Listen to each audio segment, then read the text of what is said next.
欢迎来到新闻频道。当您订阅频道时，演员们会很高兴。樱桃琥珀开播，从童年到成年，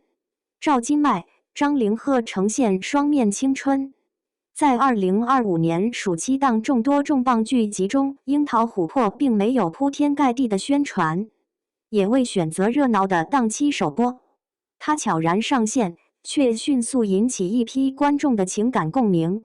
没有强行制造热搜的话题，也没有流量明星的喧嚣炒作，它像一阵微风，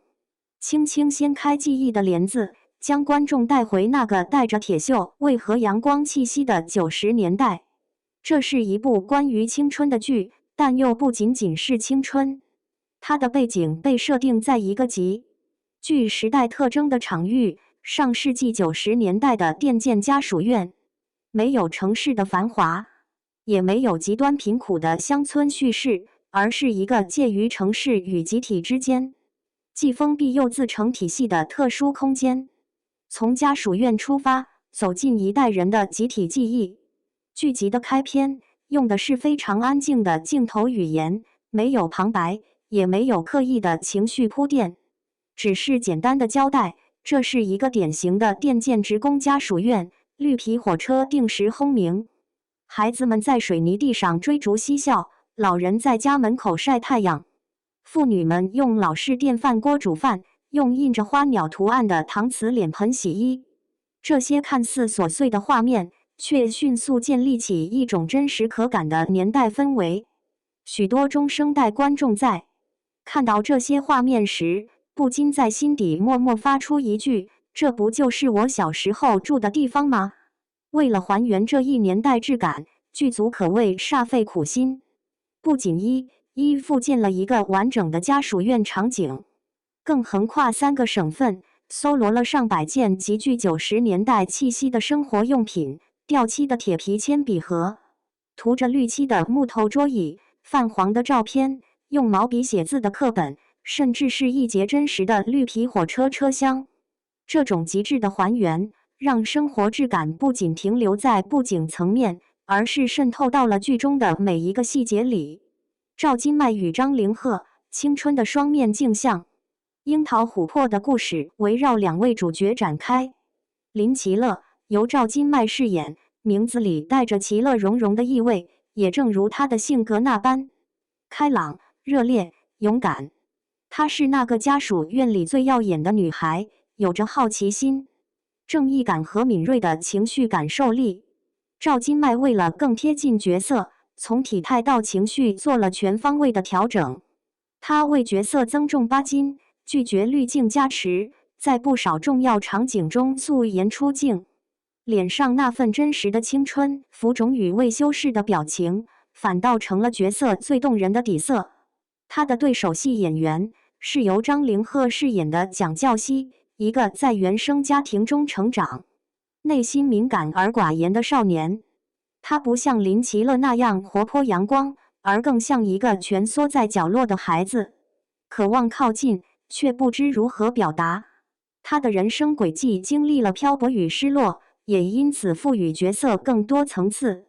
张凌赫不仅突破了以往清爽俊朗的形象，首次尝试肤色偏深、略显邋遢的造型，还专门学习粤语，为诠释角色港漂背景中那份挣扎与孤独。赵今麦与张凌赫之间的对手戏被称为双向奔赴的青春写照。他们的关系不是传统意义上的爱情线，而更像是一种成长中的礼节与互救。林奇乐试图穿透蒋教熙内心的壳，而蒋教熙在他的影响下，一点点打破对世界的戒备。他们是彼此成长过程中最关键的目击者与陪伴者。名场面引发热议，情感张力拉满。在预告片中，一些堪称名场面的片段已经提前吊足了观众胃口。一个下着雨的夜晚，林奇乐和蒋教熙在屋檐下躲避着某种无法言说的情绪。男孩骑着自行车拼命追赶即将离开的大巴车，还有一次突如其来的拥抱，在沉默与紧张的气氛中释放压抑已久的情感。这些画面既是情节的关键节点，也构成了情绪记忆的锚点。特别是在林奇乐与蒋教熙成年后再度重逢的那一场戏中，赵今麦落下的一滴泪，被业内评价为情绪饱满、张力十足，是最不刻意的表演，最有穿透力的情感。张凌赫在剧中的崩溃戏同样令人印象深刻，他用极其克制的方式处理角色的情绪波动，眼神中那种被遗弃感和渴望连接的挣扎，精准地抓住了角色的痛点。代际群像与生活困境并存，现实感浓烈。除了2位年轻主演，剧中还有一众实力派演员加盟。董洁饰演林奇乐的母亲，是一位典型的传统女性，沉默、隐忍，肩负家庭重担。宝剑锋与董璇饰演一对工人夫妻，他们的婚姻生活在细碎中体现张力。张铎饰演蒋教熙的父亲，一个权威又情绪压抑的父亲形象。这些成年人角色为剧集注入了厚重的生活气息，他们的存在不仅是父母背景，更代表了那个年代的普遍困境、生活压力、代际观念冲突、工作调动带来的家庭撕裂。在林奇乐与蒋教熙的成长过程中，这些看不见的推力构成了命运的轨迹，也反映出90年代工人家庭的真实图景。剧集体量瘦深，引发讨论，但核心未失。值得注意的是，《樱桃琥珀》在播出前经历了从备案40集缩减至24集的调整。这种删减引发了原著书粉的广泛关注，尤其是关于部分配角戏份被删减、男2号人物性格设定略有偏离等问题，引发剧粉与书粉之间的热议。同时，该剧融合年代叙事与青春成长的双重元素，在传统电视平台上被认为类型边界不清，也是其最终未能登陆央视黄金档，转而选择优酷独播的重要原因。但从目前播出情况来看，这种相对非主流的定位，反而帮助它吸引到一批注重细节真实的观众群体。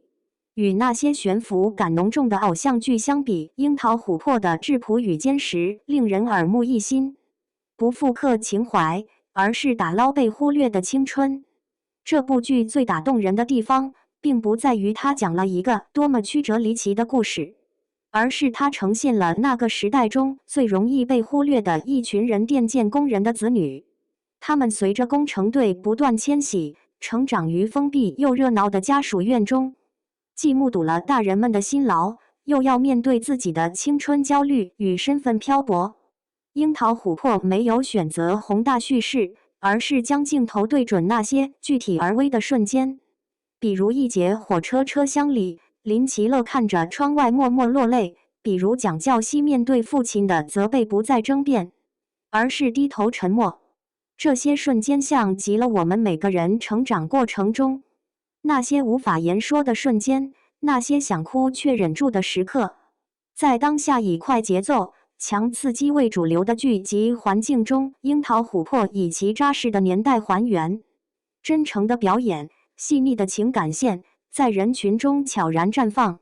它不吵不闹，却能悄悄击中人心深处最柔软的地方。当林奇乐在复原的家属院小路上奔跑，当蒋教熙在被岁月剥夺了光泽的旧房间里默默叹息，或许观众也会从中看到一丝曾经属于自己的影子。樱桃琥珀不是单纯的怀旧，它更像是用影像做了一场关于记得的努力。记得那个旧时代，记得那些普通孩子的梦想与挣扎，记得青春原本的模样。这一切终将酿成一杯名为昨日的酒，在不经意间温柔我们当下的心。